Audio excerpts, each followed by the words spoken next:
Hello bachcho. Today we will learn a very important topic from our first unit, the electric dipole. Don't worry, we are going to learn it in such a simple way that it will be perfect for your exams and you'll remember it for life. So, let's get started. So, let's start with a simple question. You've all done this, haven't you?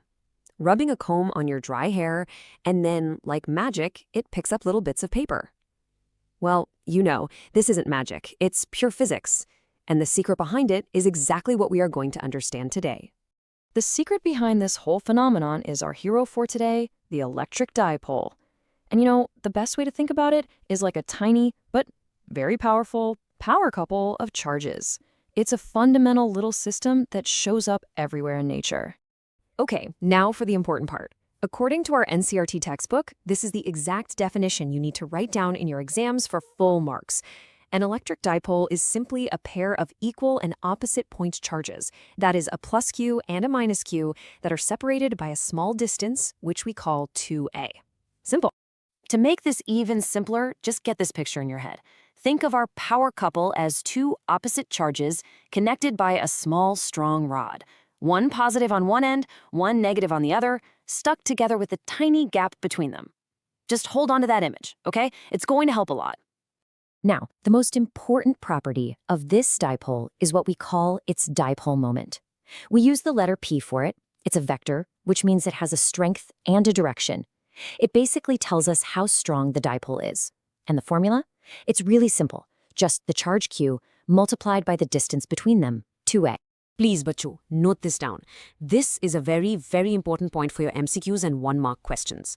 By convention, the direction of the dipole moment vector is always from the negative charge to the positive charge, not the other way around. You must remember this. So, what does this little dipole actually do? Well, its superpower is creating its own electric field in the space around it. And it's this field that interacts with things, like those pieces of paper. So let's take a closer look at what this field actually looks like. We're going to study the electric field in two special cases, all right? First, let's calculate the electric field at a point, let's call it P, which is lying on the same straight line as the two charges. We call this line the axial line of the dipole. So look here, we have a point P on the dipole's axis, at a distance r from the center of the dipole.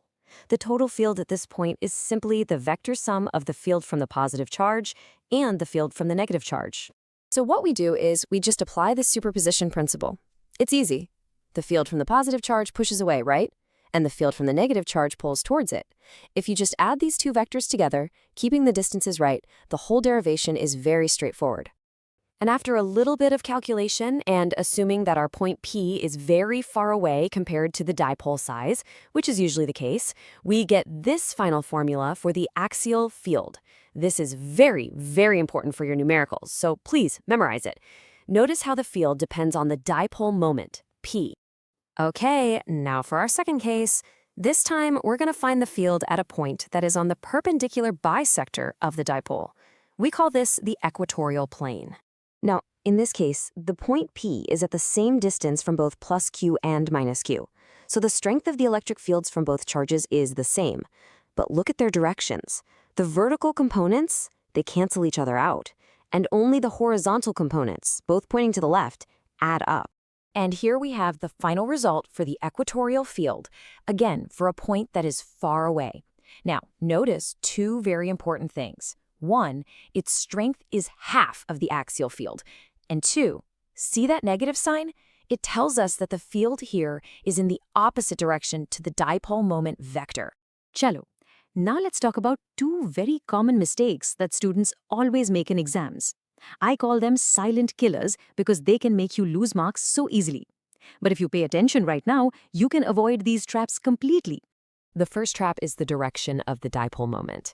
So many students get confused and think it's from positive to negative, just like the electric field. But no, always remember the convention. The dipole moment vector points from the negative charge towards the positive charge. The second point is this. You know that a normal point charge's electric field gets weaker as 1 by r squared. But a dipole's field, it weakens much, much faster. It falls as 1 by r cubed. Why? Because its two opposite charges are so close, they're already starting to cancel each other out. This is a key difference. Okay, so why did we learn all this? Is it just for exams? No, not at all. Let's see how this idea connects to the real world, and then we will quickly summarize everything. You see, this concept is so important in chemistry and biology. Many common molecules, like water, H2O, are actually natural dipoles. The oxygen side is a little bit negative, and the hydrogen sides are a little bit positive. This dipole nature is exactly why water is such an amazing solvent and can dissolve things like salt so well. So, to quickly revise, here are the key takeaways. Remember the definition of a dipole. Remember the dipole moment and its direction, from negative to positive. Know the formulas for the axial and equatorial fields. And finally, that very important fact that a dipole's field falls off as 1 over r cubed. So we have understood the electric field that is created by a dipole. This leaves us with a very interesting question to think about. What happens if we take this tiny dipole and place it inside an external electric field, someone else's field? Will it move? Will it rotate? We will explore exactly that in our next experiment.